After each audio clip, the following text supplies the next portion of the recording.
Hello everyone, welcome to this video. The title for this video is Field Theory. It all starts with polynomial. So in this video, we shall be seeing the relationship between polynomials and finite groups, right? And how they are related to this field theory. So a famous mathematician Lagrange, he was a really famous mathematician in the time period of 1736 to 1813. He analyzed which methods are used to find solutions of quadratic equations, cubic equations, and biquadratic equations. Quadratic equations are those having degree 2, cubic with 3, biquadratic with 4. So cubic and biquadratic equations were further studied by a French mathematician known as Galois, right? Now, the surname of this great mathematician has been used, and the whole theory had been named under his name, called as Galois theory. Now, how do you pronounce this? This is not Galios, but it is Galois, right? So, Galois theory.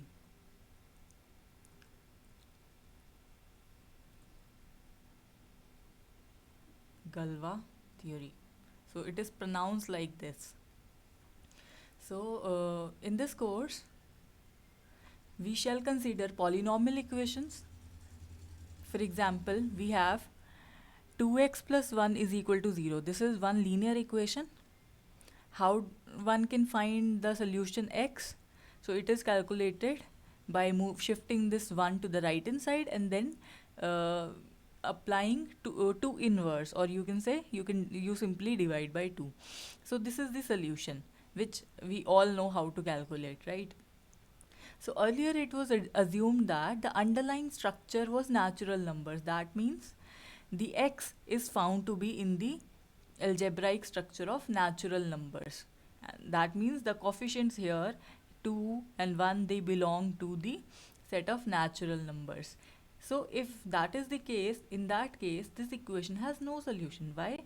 Because the x that we are looking for does not belongs to the set of natural numbers. So then the concept of choosing algebraic structure was enlarged. That means the scientists, or the mathematicians thought that this what if we enlarge this set of natural numbers to some bigger set, for example this set of integers or the set of rationals or the set of reals.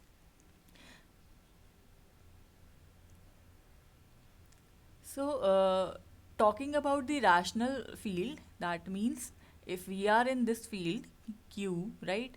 So, what does the polynomial look like? The polynomial with rational coefficients is of this form: fx is equal to a naught a1x plus anx raised to power n, right? Where what are these a naught a1 up to an? They are the coefficients from the field. And what is the field here? The field is the uh, that of rational numbers. And what is x here? X is the unknown variable which has to be determined by solving the equation fx is equal to 0. This is the polynomial. If we equate the polynomial equal to 0, then we'll get the equation. So here the coefficient of this x raised to power n, that is an, is must be non-zero. And if it is non-zero and all the terms appearing thereafter, that means am is equal to 0 for all m greater than n. So in that case, we can say that degree of f is equal to n. That means if it is equal to n, so the coefficient of the term x raised to power n should be non-zero. This should be non-zero, right? So we have done a lot of algebra in our previous classes, like in school. So we are asked to calculate x such that some kind of equation is given to us, right? So this x is called solution or called root, or sometime it is also called 0. 0 of the equation, right? 0 of the polynomial. So where does this x lies? What is the underlying field was not mentioned there and back then, right? So that is the main concern over here. So let us understand this in another way.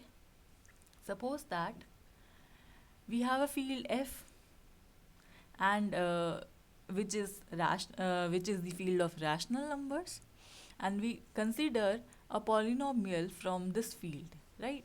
So that means you are constructing a field having coefficients in the field of rational numbers. These a naught, a1 up to an, they all belongs to this field of rational numbers. Here the degree of the polynomial f is n, and we have assumed that this an should be non-zero. So now, if the degree of this polynomial is 0, then we have the constant polynomial. If this degree is 1, we have linear polynomial of this form. Of degree 2, we have quadratic equation, right? This should be quadratic, not biquadratic. So for degree 3, it should be cubic. For degree 4, it should be biquadratic. And for degree 5, it is quintic, and so on, right? So we can write such equations in this manner. So now the question is, to solve the above equations, that means if you substitute the polynomial equal to 0, you will get an equation, and eventually we are looking for the value of x. So the important question here is, where should one look for that value of x? What should be the underlying field in which one should see what is the value of x, and where does it lie? In some cases, it is really simple to calculate. In other cases, it's difficult. We'll see them in few videos. For example, this is the given equation, right? So this equation is a quadratic equation containing quadratic polynomial. So what are its roots? You can calculate the roots very easily, right? So x is equal to 1 plus minus square root 2 are the roots which are available in R, because this square root of 2 is an irrational number, and so it is available in the set of real numbers, but you cannot find the solution x in the field of rational numbers. So moreover, in many engineering applications, the solutions are required in finite fields, right? So now the thing was that in earlier days, mathematicians were calculating the formulas to calculate the solutions of this equation fx is equal to 0. So for linear, it is clear that the solution for linear equation a naught plus a1x is equal to 0. The solution x would be equal to minus a naught by a1.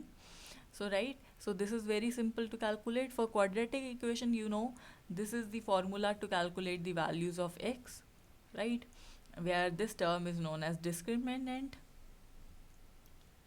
For cubic and biquadratic equation, there are also methods available. For example, one can try the hit and trial method. One root could be determined using the by substituting the values and seeing if they are equal to 0.